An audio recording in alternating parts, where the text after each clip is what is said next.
मैं अपने सौभाग्य से इस समय उपस्थित हूँ गांव घराड़सी, कुरुक्षेत्र, जिसके आग्नेय कोण में, गांव के आग्नेय कोण में ये तीर्थ है। इसका पूर्व की ओर का दृश्य इस समय देख रहे तीर्थ है। गांव में तो शिव मंदिर नाम से जाना, शिव मंदिर। मुझे इस स्थान के दर्शन की जो लंबे समय से अभिलाषा थी, आज पूरी हो पाई। एक विवाह उत्सव के बहाने मैं आज इस तीर्थ पर हाजिरी लगा सका। तो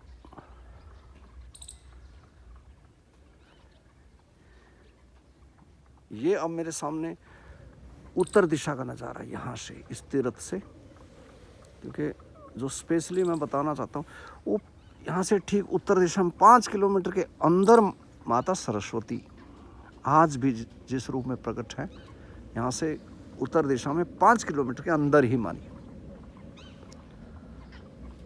तो इस स्थान की विशेषता जिनकी दिलाई हुई मुझे याद आती है, वो श्रद्धेय पंडित साधु राम जी पबनावा। उन्होंने पूरी कुरुक्षेत्र भूमि का बहुत गहनता से एक्सप्लोर किया। आज के समय में जो एक्सप्लोर किया है, इस पूरी कुरुक्षेत्र भूमि को बहुत टाइम दे देकर, बहुत मेहनत करके तलाशा है, जांचा है, परखा है। उनके अनुसार गांव का नाम ध्यान दीजिए, घराड़सी, और भगवान विष्णु के वाहन का नाम याद कीजिए, गरुड़। उनसे जुड़ता है कि नहीं जुड़ता?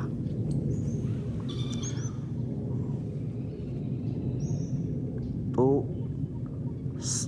सरस्वती का ये पवित्र किनारा कम से कम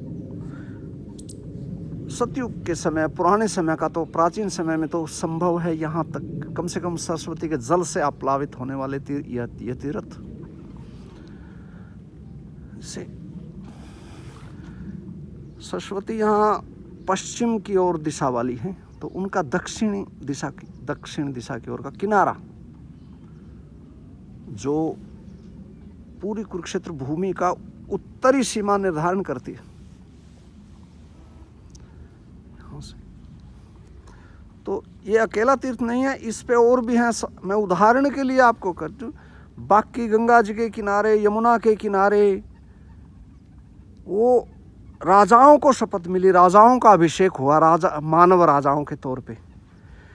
लेकिन जो मैंने सरस्वती का जिस किनारे का जिक्र किया, वो दाहिना पक्ष कुरुक्षेत्र भूमि कहलाता है, कुरुक्षेत्र भूमि की उत्तरी सीमा का निर्धारण करता है।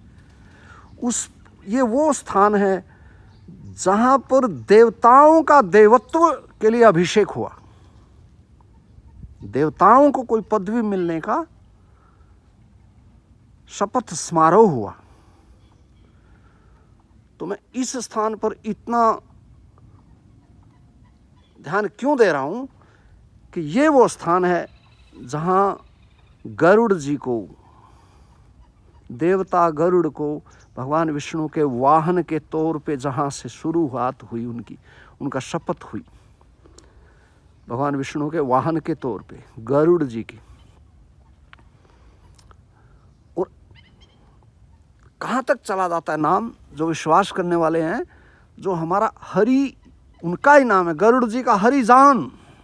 रामचरितमानस में तुलसीदास जी हरिजान संबोधन देते हैं। तो उनको जब हरियान, उनके लिए यान के तौर पर, यान है, यहाँ स्थलीय नहीं है, आकाश मार्ग से चल सकने वाले यान है, सो हरियान नाम कम से कम पंडित साधु राम जी के वनिस्पत के कहने के अनुसार तो इस स्थान से शुरू हुआ हरियाण, जो आज हमारे राज्य का नाम हरियाणा, ज़्यादा दूर नहीं गया है, जो हरियाण इस स्थान से जुड़ा शुरू होता है, क्योंकि ये वो स्थान है जहाँ गरुड़ जी का भगवान विष्णु के वाहन के तौर पे अभिषेक हुआ, शुरुआत हुई, शपथ ग्रहण समारोह हुआ।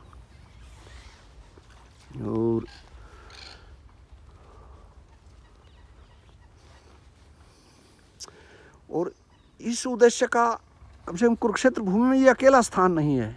किसी को भी जो खोजी से खोजी ना नहीं कर सकता, संशय प्रकट नहीं कर सकता कि इसी सरस्वती के किनारे पर भगवान कार्तिकेय का अभिषेक हुआ। आज के थानेश्वर शहर यहाँ से 20 किलोमीटर के अंदर है। उस स्थान पर इसी सरस्वती के किनारे भगवान कार्तिकेय का अभिषेक हुआ, देवताओं की सेना के सेनापति के तौर पर। तो ये मैं जो इस स्थान को भगवान गरुड़ का शपथ समारोह बोलता हूँ, अभिषेक होना बोलता हूँ भगवान के, ये अकेला उदाहरण नहीं है। यानी इस आज के समय तो तथाकथित कहा जाता है, इस पर भरोसा किया जा सकता है।